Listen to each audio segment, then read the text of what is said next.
नमस्कार मित्रांनो. आजच्या व्हिडिओमध्ये आपण चर्चा करणार आहोत कुंभ राशीचं फेब्रुवारी 2025 करताचं संपूर्ण राशीफळ.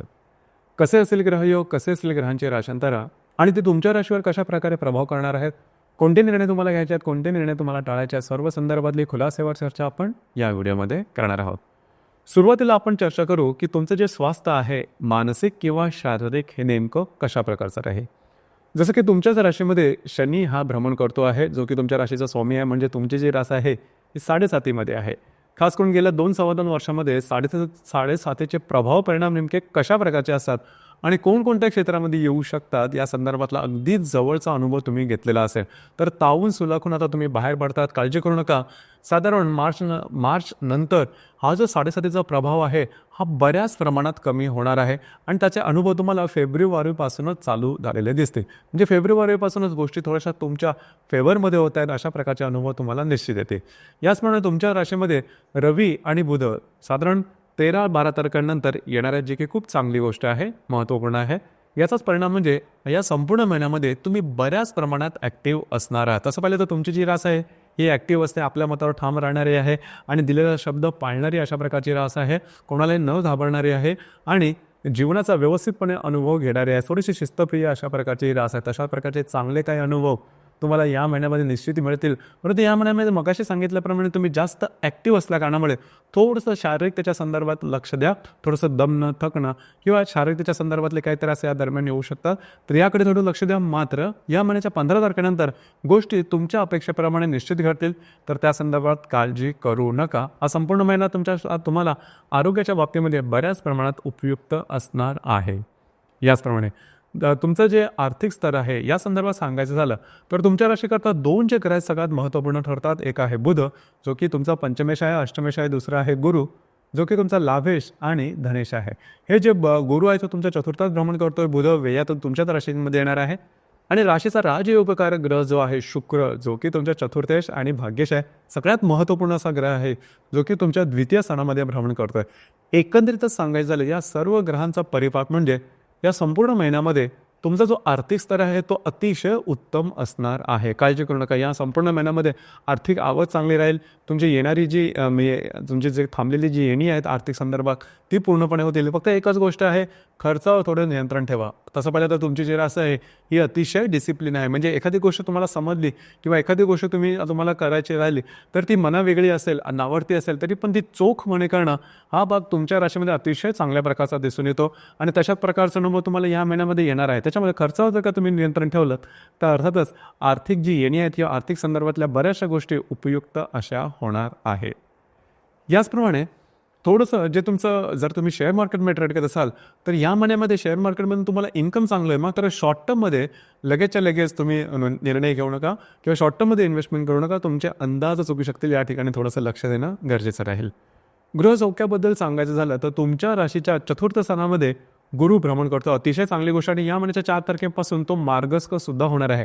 गेल्या 3-4 महिन्यामध्ये तुम्ही बघितलं असेल की घरातलं वातावरण काही ठीक नव्हतं. थोड्या मोठ्या गोष्टीमुळे थोडंसं गढूळ अशा प्रकारचं वातावरण झालं. तर या महिन्यामध्ये पहिल्या आठवड्यानंतर घरातल्या व्यक्तीसून त्यांच्याबरोबर सुद्धा तुमचं इंटरॅक्शन जे आहे ते अतिशय चांगलं राहील. त्याचप्रमाणे वास्तूच्या संदर्भातलं समजा तुम्हाला नवीन काही निर्णय घ्यायचे असतील, म्हणजे नवीन वास्तू घेणं असलेली विकणं, वास्तूमध्ये काही नवीन प्रयोग करणं किंवा एक्सपेरिमेंट करणं किंवा वास्तूच्या संदर्भातले उपाय करणं हे तुम्ही या महिन्यामध्ये निश्चित करू शकता.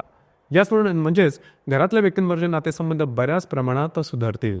लव्ह लाईफबद्दल सांगायचं झालं तर साधारण इथे थोडीशी गोष्ट वेगळी राहील. खास करून जर तुम्ही म्हणजे रिलेशनशिपमध्ये असाल, वादविवादाचे प्रसंग निर्माण होतील आणि हे वादविवाद टोक गाठू शकतील. या ठिकाणी लक्ष देणं गरजेचं राहील. याचप्रमाणे ज्या गर्भवती मिळत त्यांनी खास करून स्वतःच्या आरोग्याकडे लक्ष देणं गरजेचं राहील. आरोग्याच्या संदर्भातले त्रास डोक्यावर काढू शकतील.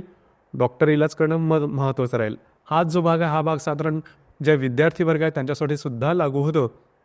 तर खास करून ज्या विद्यार्थी वर्ग आहेत त्यांनी या महिन्यामध्ये जास्तच प्रमाणात मेहनत करणं गरजेचं आहे. म्हणजे जर तुम्हाला 100%ची अपेक्षा असेल तर 200% मेहनत करा, तर कदाचित तुम्ही 100%च्या आसपास पोहोचू शकाल. अशा प्रकारच्या काय भाग आहे. तर या संपूर्ण महिन्यामध्ये तुम्हाला जास्त मेहनत करावी लागेल. अर्थात तुमची जी रास आहे ही बौद्धिक तत्वाची आहे. बौद्धिक तत्वाची म्हणजे बौद्धिक तत्वात सगळ्यात चांगली अशी ही रास आहे. तर विद्यार्थी वर्गाने त्या संदर्भात थोडंसं लक्ष देणं गरजेचं आहे. थोडी जर का तुम्ही चांगली मेहनत केली तर त्याच्या अपेक्षित परिणाम तुम्हाला मिळू शकतील. याचप्रमाणे वैवाहिक जीवनाबद्दल सांगायचं झालं तर गेल्या साधारण 15 दिवसात वैवाहिक जीवनाचा प्रांत का म्हणावा तेवढा चांगला दिसत नव्हता. तुमच्यामध्ये वैवाहिक जोडीदारामध्ये वादविवादाचे प्रसंग निर्माण होणं किंवा वैवाहिक जोडीदाराच्या आरोग्याच्या संदर्भातले काही त्रास डोकं वर काढत होतं ते. या महिन्याच्या साधारण 17-18 तारखेनंतर यामध्ये बऱ्याच प्रमाणात सकारात्मक बदल दिसून येईल. खास करून जर तुम्ही विवाहित असाल तर वैवाहिक जोडीदाराविषयी नातेसंबंध सुमधुर राहतील.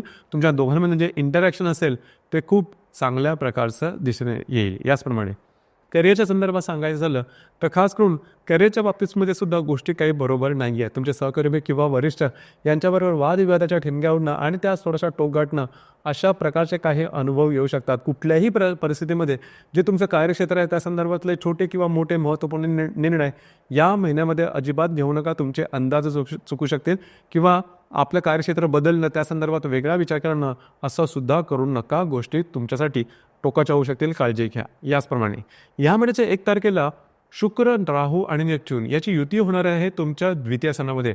या ठिकाणी लक्ष देणं गरजेचं राहील. म्हणजे साधारणतः 1 तारखेच्या आसपास कुठल्याही प्रकारचे आर्थिक निर्णय, खर्च, इन्व्हेस्टमेंट किंवा कुठल्याही प्रकारच्या गोष्टी अजिबात करू नका. आणि दुसरी महत्त्वाची गोष्ट म्हणजे प्रलोभनाला बळी पडू नका. तुम्हाला बऱ्याच वेळाच वाटेल की गोष्टी तुमच्यासाठी खूप चांगली ऑपॉर्च्युनिटी आलेल्या संधी झाल्या, त्याच्यामध्ये इन्व्हेस्टमेंट करणं किंवा त्या संदर्भातला विचार करणं करू नका. तुमचे अंदाज साफ सुथील, लक्ष द्या. ही गोष्ट फार महत्त्वपूर्ण राहील. याचप्रमाणे या महिन्याच्या 3 तारखेला गुरु आणि बुधाचा त्रिकोण योग होणार आहे.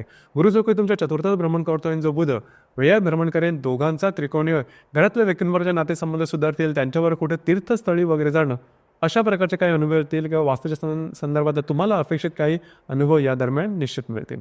याचप्रमाणे मंगळ आणि शनीचा जो त्रिकोण योग आहे हा सुद्धा 9 तारखेला होणार आहे. मंगळ जो की तुमच्या पंचमात भ्रमण करतोय, जो शनी तुमच्याच राशीमध्ये भ्रमण करतो, दोघांचा त्रिकोण उत्तम प्रकारे राहील. भाग्याचे उत्तम साथ लाभेल. तुम्ही हाती घेतलेल्या गोष्टी मार्गी लागतील. जर तुम्ही कोणाच्या रिलेशनशिपमध्ये असाल तिथे थोडंसं वातावरण बरंचसं व्यवस्थित झाल्यासारखं जाणवेल. एकंदरीत नवीन काही गोष्टी करायच्या असल्या तर तुम्ही या दरम्यान करू शकता. म्हणजे 9 तारखेच्या आसपास तुम्ही बऱ्याच प्रमाणात ॲक्टिव्हसुद्धा दिसाल. याचप्रमाणे दिनांक 23 तारखेला मंगळ आणि बुधाचा त्रिकोण योग सुद्धा होणार आहे. मंगळ जो की तुमच्या पंचमात भ्रमण करतो, जो बुध तुमच्याच राशीमध्ये भ्रमण करेल, दोघांचा त्रिकोण योग अतिशय शुभफलदायी असणार आहे. अंदाज बरोबर हाती घेतलेल्या गोष्टी मार्गी लागणं अशा प्रकारचे काही अनुभव निश्चित तुम्हाला या दरम्यान येतील. खास करून जे विद्यार्थी वर्ग आहे त्यांच्यासाठी सुद्धा 23 तारखेच्या आसपास चांगले काही अनुभव निश्चित मिळू शकतील. काळजी करू नका. या संदर्भात गोष्टी साधारण 23-24 तारखेच्या नंतरचा जो कालावधी आहे हा जे विद्यार्थी वर्ग आहे त्यांच्यासाठी बऱ्याच प्रमाणात फेवरेबल असणार आहे. याचप्रमाणे या महिन्याची जी पौर्णिमा आहे ती 12 तारखेला आहे आणि जी अमावस्या ही 27 तारखेला आहे. अमावस्या पौर्णिमे दरम्यान रविचंद्राचं आकर्षण थोडं जास्त असतं, आपण जास्त भावना देतो. आणि या महिन्याची अमावस्या कुंभ राशीसाठी अतिशय महत्त्वपूर्ण आहे, कारण कुंभ राशीमध्येच ती अमावस्या होते आहे. त्यामुळे भावभावनांचे आंदोलनं तुम्हाला साधारण 27 तारखेच्या आसपास बऱ्याच प्रमाणात दिसतील. कुठल्याही प्रकारचे निर्णय कुठल्याही क्षेत्रातले असतील, छोटे असतील मोठे असतील, अजिबात घेऊ नका. अंदाज साफपणे चुकतील किंवा थोडंसं तुमची मानसिकता बदलल्यासारखं तुम्हाला जाणवेल. थोडंसं कॉन्फिडन्स थोडासा कमी झाल्यासारखं आवडेल, जो की तुमच्या राशीमध्ये कॉन्फिडन्स खूप चांगला असतो. पण तो साधारण 27 तारखेच्या आसपास अशा प्रकारचा काही अनुभव येऊ शकतील. तो स्वतःच्या जे तुमचे एथिक्स असेल किंवा तुमचे स्वतःचे मापदंड असेल त्याच्यावर ठाम राहणं गरजेचं राहील. तर मित्रांनो, हे होतं कुंभ राशीचं फेब्रुवारी 2025 करताचं संपूर्ण राशीफळ. धन्यवाद.